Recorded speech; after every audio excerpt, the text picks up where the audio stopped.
to defend what the government is doing? First of all, it's Peter. Sorry, Peter, right, Peter, sorry, yeah. Well, I would just point out, first of all, I suppose it was a very difficult time over the last 5 years. And I would say no sector was left untouched. And there's a lot of people who had private pension funds who I have seen have had their total funds wiped out over that period and have absolutely nothing left. So no sector was immune from the cuts that were put about.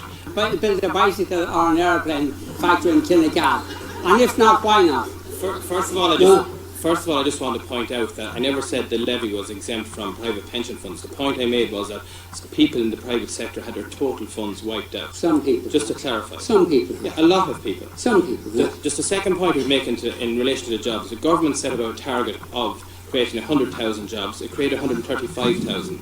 In this constituency, in 3 years, 1,600 jobs were lost in IDA and EI bodies. All employees were lost. Now we have almost 1,150 of those jobs back. And there are great stories here in Mullingar. You have TEG Technologies, you have Cllr.ie in the Forest Park, has 42 jobs. You have Lidl, you have Central Parks coming in.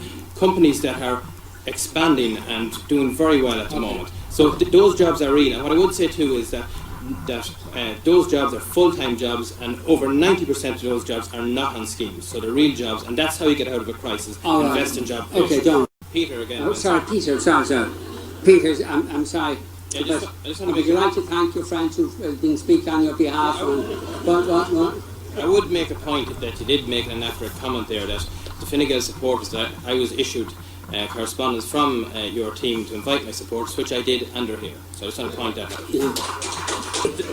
The second thing I want to point out and just make clear that the policies implemented by Fianna Fáil were totally different than those implemented by Fine Gael.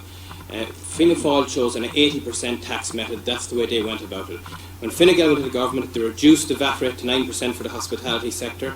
It caused an increase of 30, and it caused an increase in 30,000 jobs in that sector.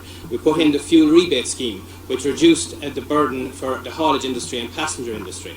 We invested in those key services to promote investment in jobs, and that I hear a lot of talk here tonight about what's not been spent, but you need to create jobs. There's an international airport already, and somebody's getting there. June 2010, 4,000 people took to the streets here because Fianna Fáil tried to downgrade Mullingar Midland Regional Hospital, which serves the region. Since Fine Gael got back into office, I want to be very clear, when Fine Gael got back into office, they invested in 5 million in a new emergency department. There's 40 million going to provide 4 new theatres, a new endoscopy unit, a new stroke unit. So there's huge money being invested by this government in the healthcare services. Also, there's a huge number of nurses being put in. We have 57 agency conversions and 35 new nurses being put into the system by Fine Gael. So I think Fine Gael has a strong track record with Mullingar Hospital and have delivered for it. Okay, Barbara, you want to get